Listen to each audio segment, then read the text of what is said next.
ನಿಂದ ನೆಗ್ಲಿಜೆನ್ಸಿಯಿಂದ ನಿನ್ನ ಟ್ರ್ಯಾಕ್ಟರ್ನ ರಿಪೇರಿ ಕಾಸ್ಟ್ ಹೆಚ್ಚಾಗ್ತೈತಿ. ಎಸ್ ದೋಸ್ತ, ಈ ವಿಡಿಯೋದಾಗ ನಾವು 5 ಸಿಂಪಲ್ ಆಗಿರುವಂಥ ಮನ್ಯಾಗ ಮಾಡ್ಕೋವಂಥ ಮೇಂಟೆನೆನ್ಸ್ ಟಿಪ್ಸ್ನ ಬಗ್ಗೆ ಮಾತಾಡೋಣ ಅಂತ. ಸಪೋಸ್ ನೀವೇನಾದರೂ ಆನ್ ಟೈಮ್ ಇದನ್ನ ಮಾಡ್ತಿದ್ರಿ ಅಂದ್ರೆ ಬರುವಂಥ ದೊಡ್ಡದಾದ ರಿಪೇರಿ ಕಾಸ್ಟ್ನ ನಾವು ಅವಾಯ್ಡ್ ಮಾಡ್ಬೋದು. ಸೊ ಒಂದು ಮಾತು ಹೇಳು, ಟ್ರ್ಯಾಕ್ಟರ್ದಾಗ ನಿಮ್ಮ ಪ್ರಕಾರ ಮೋಸ್ಟ್ ಇಂಪಾರ್ಟೆಂಟ್ ಪಾರ್ಟ್ ಯಾವ್ದ? ಎಸ್ ಅಫ್ಕೋರ್ಸ್ ನಿಮ್ಗೆ ಗೊತ್ತೈತಿ, ಎಂಜಿನ್. ಸೊ ಎಂಜಿನ್ನ ಚೆನ್ನಾಗಿ ನೋಡ್ಕೊಳ್ಳೋದು ಭಾಳಷ್ಟು ಇಂಪಾರ್ಟೆಂಟ್ ಐತಿ. ಸೊ ಅದಕ್ಕೋಸ್ಕರ ನಾವು ಡಿಪ್ಸ್ಟಿಕ್ ಅಂತ ಬರ್ತೈತಿ ಎಂಜಿನ್ನ ಆಯಿಲ್ನ ಚೆಕ್ ಮಾಡಕ್ಕೆ. ಸೊ ಅದನ್ನು ತೆಗೆದು ಅವಾಗ ನೋಡ್ತಿರ್ಬೇಕು, ಲೆವೆಲ್ ಏನೈತಿ ಆಯಿಲ್ದ, ಕಡಿಮೆ ಆಗ್ತೈತಿಯೋ ಏನೋ ಅಂತಂದು ಇದನ್ನು ಚೆಕ್ ಮಾಡಬೇಕು. ಅದಲ್ದ ಆಯಿಲ್ ಕಲರ್ ಏನಾಗೈತಿ ದೋಸ್ತ, ಒಂದು ಸ್ವಲ್ಪ ಏನಾದರೂ ಭಾಳಷ್ಟು ಬ್ಲ್ಯಾಕ್ ಕಲರ್ ಆಗೈತಿ, ಕರಿ ಕಲರ್ ಆಗೈತಿ ಅಂದ್ರೆ ಇಮಿಡಿಯೇಟ್ ಆಗಿ ನೀವು ಎಂಜಿನ್ ಆಯಿಲ್ನ ಚೇಂಜ್ ಮಾಡಿರಿ. ಆನ್ ಇನ್ ಎವರೇಜ್ 200 ತಾಸದಿಂದ ಹಿಡ್ಕೊಂಡು 250 ತಾಸು ಎಲ್ಲೇ ಟ್ರ್ಯಾಕ್ಟರ್ ಕೆಲಸ ಮಾಡ್ತಂದ್ರೆ ಎಂಜಿನ್ ಆಯಿಲ್ನ ಚೇಂಜ್ ಮಾಡಬೇಕು. ಇಷ್ಟು ತಾಸದಾಗ ನೀವೇನಾದ್ರು ಎಂಜಿನ್ ಆಯಿಲ್ನ ಅವಾಗ ಚೇಂಜ್ ಮಾಡ್ಕೋತಿದ್ರಿ ಅಂದ್ರೆ ನಿಮ್ಮ ಟ್ರ್ಯಾಕ್ಟರ್ ಎಂಜಿನ್ ಜಬರ್ದಸ್ತ್ ಆಗಿ ಪರ್ಫಾರ್ಮೆನ್ಸ್ ಮಾಡ್ತಿರ್ತೀವಿ. ಸೆಕೆಂಡ್ ಮೇಂಟೆನೆನ್ಸ್ ಟಿಪ್ ದೋಸ್ತ, ರೇಡಿಯೇಟರ್ನ ಕೇರ್ ತಗೊಳ್ಳೋದ. ಸೊ ರೇಡಿಯೇಟರ್ ಇರ್ತೈತಿ ಯಾಕ, ಎಂಜಿನ್ನ ಕೂಲ್ ಆಗಿಡಾಕ. ನೀವು ಬೇಸಿಗೆ ದಿನ ತಗೋರಿ ಅಥವಾ ಬೇರೆ ಯಾವ್ದಾರ ದಿನದಾಗ ತಗೋರಿ, ಎಂಜಿನ್ ಬಹಳಷ್ಟು ಅವರ್ ಕೆಲಸ ಮಾಡ್ತಂದ್ರೆ ಎಂಜಿನ್ ಕಾವು ಇರ್ತೈತಿ, ಅದನ್ನ ಕೂಲ್ ಮಾಡಕ್ಕೆ ಇರೋದ ರೇಡಿಯೇಟರ. ಸೊ ಅದ್ರಾಗ ವಾಟರ್ ಲೆವೆಲ್ ಎಷ್ಟಿದೆ ಅನ್ನೋದನ್ನ ನೀವು ಚೆಕ್ ಮಾಡಬೇಕು.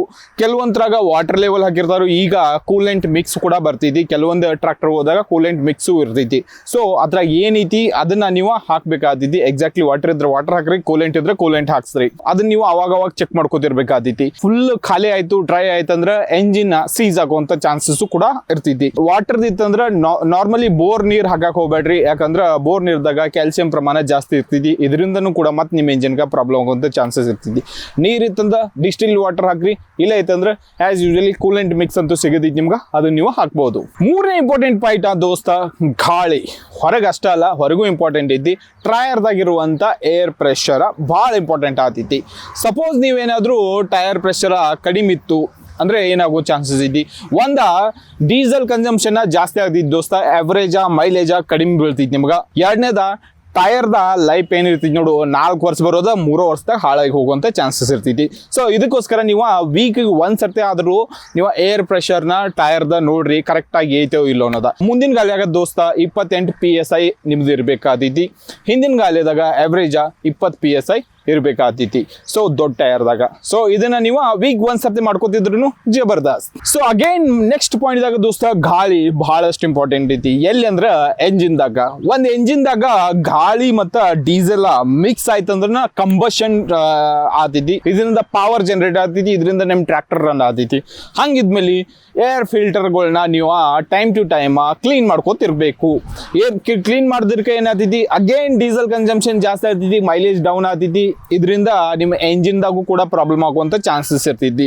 ಆನ್ ಇನ್ ಎವರೇಜ್ ನೀವು 50 ತಾಸಿಗೆ ಒಂದ್ಸರ್ತಿ ಏರ್ ಫಿಲ್ಟರ್ನ ಹೊರಗೆ ತೆಗೆದ ಕ್ಲೀನ್ ಮಾಡಬೇಕಾಗ್ತೈತಿ. ಕ್ಲೀನ್ ಮಾಡಿ ಮತ್ತೆ ಪ್ಲೇಸ್ ಮಾಡ್ರಿ. ಬಹಳಷ್ಟು ಧೂಳು ಏಳುವಂಥ ಚಾನ್ಸಸ್ ಯಾವಾಗ ಇರ್ತೈತಿ, ನಾವು ರೋಟಾವೇಟರ್ ಹಾಕಿದಾಗ, ನೇಗ್ಲ ಹಾಕಿದಾಗ. ಸೊ ರೋಟಾವೇಟರ್ದಾಗ ಮೇಜರ್ಲಿ ನೀವು ಒಂದ್ಸರ್ತಿ ಅಥವಾ 2 ಸರ್ತಿ ರೋಟಾವೇಟರ್ ಕಂಟಿನ್ಯೂಸ್ ಆಗಿ 2 ದಿನ ಮಾಡಿದ್ರಿ ಅಂದ್ರೆ ಏರ್ ಫಿಲ್ಟರ್ನ ತೆಗೀರಿ, ಕ್ಲೀನ್ ಮಾಡ್ರಿ, ಮತ್ತೆ ಹಾಕ್ರಿ, ಮತ್ತೆ ಕೆಲಸ ಮಾಡ್ರಿ. ಇದರಿಂದ ನಿಮ್ಮ ಎಂಜಿನ್ ಹೆಲ್ತ್ ಜಬರ್ದಸ್ತ್ ಆಗಿರ್ತೈತಿ. ಓವರ್ ಆಲ್ ಆಗಿ ನಿಮ್ಮ ಟ್ರ್ಯಾಕ್ಟರ್ ಟಕಾಟಕ್ ಇರ್ತೈತಿ. 5ನೇ ಇಂಪಾರ್ಟೆಂಟ್ ಪಾಯಿಂಟ್ ಮನ್ಯಾಗ ಮಾಡಬೇಕಾಗಿದ್ದದ ಏನಂದ್ರೆ ದೋಸ್ತ, ಬ್ಯಾಟ್ರಿ ಮೇಂಟೆನೆನ್ಸ್. ಹಂಗತೆ ಬ್ಯಾಟ್ರಿ ಹುಚ್ಚಿಟ್ಟೇರಿ, ಅದನ್ನೆಲ್ಲ ಮಾಡೋ ಅವಶ್ಯಕತೆ ಇಲ್ಲ. ಪಾಯಿಂಟ್ಗಳು ಏನಿರ್ತಾವಲ್ಲ, ಬ್ಯಾಟ್ರಿ ಕನೆಕ್ಷನ್ ಆಗಿರ್ತೈತಿ, ಅಲ್ಲಿ ಕಾರ್ಬನ್ ಡೆಪಾಸಿಟ್ ಆಗುವಂಥ ಚಾನ್ಸಸ್ ಇರ್ತೈತಿ ಭಾಳ ದಿನ ತನಕ ನೀವೇನಾದರೂ ಅದನ್ನ ಓಪನ್ ಮಾಡಲಿಲ್ಲ ಅಂದ್ರೆ.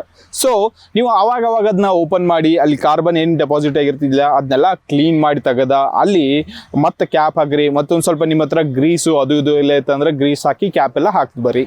ಸೊ ಇದರಿಂದ ಏನಾಗ್ತೈತಿ ಅಂದ್ರೆ ನಿಮ್ಮ ಬ್ಯಾಟ್ರಿ ಲೈಫ್ ಚೆನ್ನಾಗಿರ್ತೈತಿ ಮತ್ತು ಡ್ಯಾಮೇಜ್ ಆಗೋದು ಕೂಡ ತಪ್ಪಿಸ್ತೈತಿ. ಆಯ್ತಾ? ಸೊ ಬ್ಯಾಟ್ರಿ ನೀವು ಚೆನ್ನಾಗಿ ನೋಡ್ರಿ ಅಂದ್ರೆ ಗಾಡಿ ಸ್ಟಾರ್ಟ್ ಮಾಡೋದ್ನಾಗೂ ಒಳ್ಳೇದಾಗಿರ್ತೈತಿ, ಹೆಡ್ಲೈಟ್ ಥ್ರೋನು ಚೆನ್ನಾಗಿರ್ತೈತಿ ರಾತ್ರಿಗೆಲ್ಲ ವರ್ಕ್ ಮಾಡೋಕೆ. ಸೊ ಬ್ಯಾಟ್ರಿನ ನೀವು ಕೇರ್ ಮಾಡಬೇಕಾಗ್ತೈತಿ. ಅಪ್ರಾಕ್ಸಿಮೇಟ್ಲಿ ನೀವು ಆನ್ ಎನ್ ಎವರೇಜ್ ಮಂತ್ಗೆ ಒಂದ್ಸರ್ತಿ ಮಾಡಿದ್ರು ಸಾಕು, ಜಬರ್ದಸ್ತಾಗಿ ನಿಮ್ದು ಬ್ಯಾಟ್ರಿ ಲೈಫ್ ಚೆನ್ನಾಗಿರ್ತೈತಿ. ಸೊ ಬೋನಸ್ ಟಿಪ್ ದೋಸ್ತ, ಒಂದು ಗ್ರೀಸ್ ಡಬ್ಬಿ ತೊಗೊಂಬಂದು ಇಟ್ಕೋರಿ. ಎಲ್ಲ ಕಡೆ ಲಿಂಕೇಜ್ ಏನಿರ್ತಾವಲ್ಲ, ನೀವು ಬ್ರೇಕ್ ತೊಗೊಳ್ಳಿ, ಕ್ಲಚ್ ತೊಗೊಳ್ಳಿ, ಅಥವಾ ಎಕ್ಸಲ್ದ ಮುಂದಿನ ತಗೊಳ್ರಿ. ಅಲ್ಲೆಲ್ಲಾನು ಗ್ರೀಸ್ ಹಾಕೋತಿರ್ತು ಬರ್ರಿ ಅವಾಗ. ಇದರಿಂದ ಏನೇಳು ಗಾಡಿ ಗಾಡಿ ಸ್ಮೂತ್ ಆಗಿರ್ತೈತಿ. ಸ್ಮೂತ್ ಆಗಿತ್ತಂದ್ರೆ ಭಾಳಷ್ಟು ಮುಂದೆ ಬರುವಂಥ ತಿಕ್ಕಿ ರಿಪೇರಿಯನ್ನು ಆಗುವಂಥ ಚಾನ್ಸ್ ಇರ್ತಾವ ನಾವು ಅವಾಯ್ಡ್ ಮಾಡಕ್ ಸಾಧ್ಯೈತಿ. ಓಕೆ, ನೀವು ಇಷ್ಟೆಲ್ಲ ಏನಾದ್ರು ಮಾಡಿದ್ರೆ ನಿಮ್ಮ ಟ್ರ್ಯಾಕ್ಟರ್ ಟಕ್ ಆಗಿರ್ತೈತಿ. ಈ ವಿಡಿಯೋ ಈ ಇನ್ಫಾರ್ಮೇಶನ್ ನಿಮಗೆಲ್ಲರೂ ಚಲೋ ಅನಿಸ್ತಂದ್ರೆ ದೋಸ್ತ ಒಂದು ಲೈಕ್ ಮಾಡು. ಇನ್ನ ತನಕ ಸಬ್ಸ್ಕ್ರೈಬ್ ಮಾಡ್ಕೊಳ್ಳಿ ಅಂದ್ರೆ ಪ್ಲೀಸ್ ಸಬ್ಸ್ಕ್ರೈಬ್ ಮಾಡ್ಕೊ. ಸಿಗ್ದೇನು ಮತ್ತೊಂದು ವಿಡಿಯೋದಾಗ ಮತ್ತೊಂದು ಟಾಪಿಕ್ ಜೊತೆ. ಅಲ್ಲಿ ತನಕ ಜೈ ಹಿಂದ್, ಜಿಂದಾಬಾದ್.